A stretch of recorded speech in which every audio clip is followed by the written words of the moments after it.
Presidente, señorías, señora Fernández, pierda toda esperanza de que este Gobierno vaya a ejecutar nada que tenga que ver con un plan en función de las directrices que usted pone aquí. Es más, yo voy a decirle una cosa.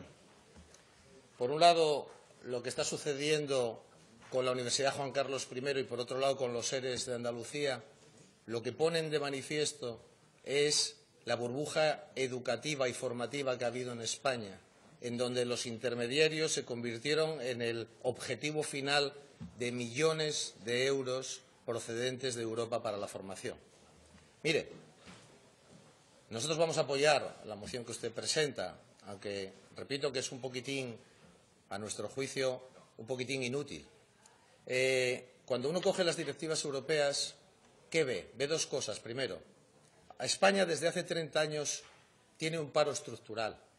Nosotros deberíamos haber sido campeones en innovación en políticas activas de empleo, porque hemos dedicado recursos ingentes y porque además en el desempleo tenemos un problema gravísimo.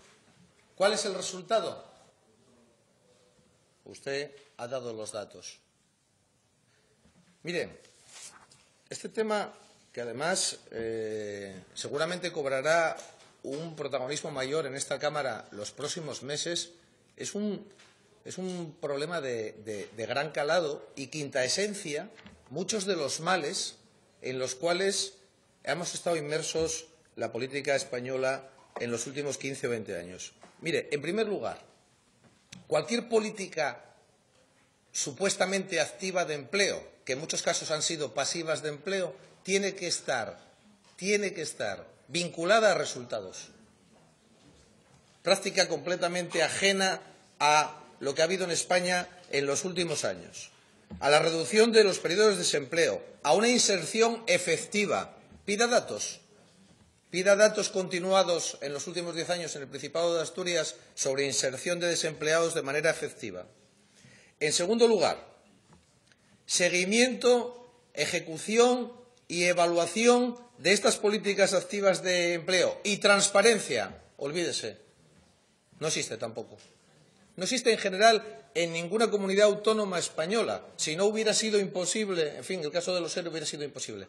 Y Asturias no va a la zaga.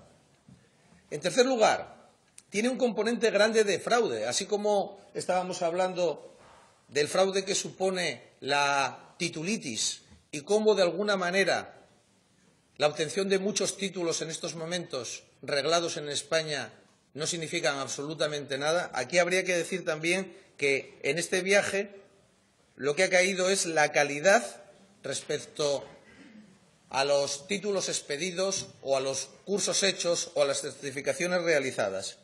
Esto, paradójicamente, ¿a quién perjudica más? A los que tienen menos recursos económicos, que tienen en la formación la posibilidad de ascenso social. Porque lo mismo que una buena escuela pública es un elemento fundamental para el ascenso social y, por tanto, es una escuela que debe atender a la diversidad, pero también tiene que ser exigente para que aquel que tenga talento pueda promocionarse, las políticas activas de empleo también deben primar a aquel que tiene menos recursos, pero que, por otro lado, se esfuerza. Nada de esto funciona cuando existe un falso igualitarismo. Otro elemento, la personalización, la individualización de las políticas no ha existido. Aquí hemos hablado muchas veces de perfiles estadísticos, de necesidades específicas de los empleadores, de los tejidos productivos. Se han llevado políticas generalistas al margen del tejido producido. Por eso, claro, ahora podemos encontrarnos con la paradoja de que resulta que estamos todo el día leyendo en la prensa, lo cual para muchos jóvenes y para muchos desempleados es un insulto, que resulta que no hay profesionales en Asturias. Que resulta que hay un montón de... Y además que no hay profesionales de profesiones bien pagadas. Esto es un disparate. O sea, yo si tuviera 25 años tendría un cabreo encima impresionante. O sea, ahora resulta que han fallado todos los mecanismos de orientación, de reciclaje, tenemos una superuniversidad, pero resulta que ahora... O sea, que en el fondo no hay profesionales, es decir, que en el fondo la culpa es tuya. Que no te has formado en lo que debías. Esto traerá cola. Por tanto, la adaptación de las políticas activas de empleo a los territorios. Hemos hablado aquí muchas veces de lo que han significado en Asturias las políticas activas de empleo relacionadas con los municipios, que no las hace nadie en Europa. Y les voy a decir una cosa. Esta directiva que se ha consensuado con la Conferencia de Presidentes y con las comunidades autónomas, ha habido consenso. Qué raro. ¿Y sabe por qué ha habido consenso? Porque los fondos que vienen de Europa lo han exigido. Han exigido estos puntos, sí, como la especialización inteligente. Nosotros entramos en la especialización inteligente cuando nos dimos cuenta que para poder recabar fondos de la Unión Europea necesitábamos especializarnos. Y aquí exactamente lo mismo. Mire, de coordinación entre las políticas activas de protección económica frente al desempleo y otras prestaciones públicas de protección social. Coordinación de las políticas activas de empleo. Sería interesante hacer un chequeo, por ejemplo, respecto al salario social y las políticas, efectivamente, de empleo de los ayuntamientos. ¿Qué estamos generando? Ya se ha pedido aquí en varias ocasiones una evaluación.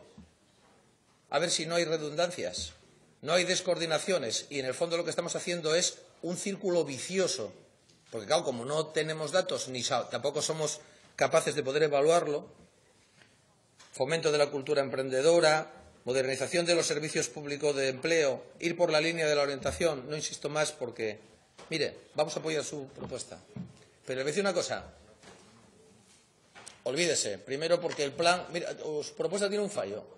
Seguramente un plan anual no sería suficiente para esto, tendría que ser de más de un año. Pero el plan tiene que tener de fondo estos principios que acabamos de comentar aquí.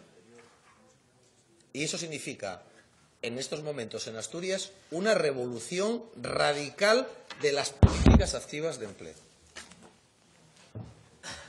Gracias, señor Fernández Bartolomé.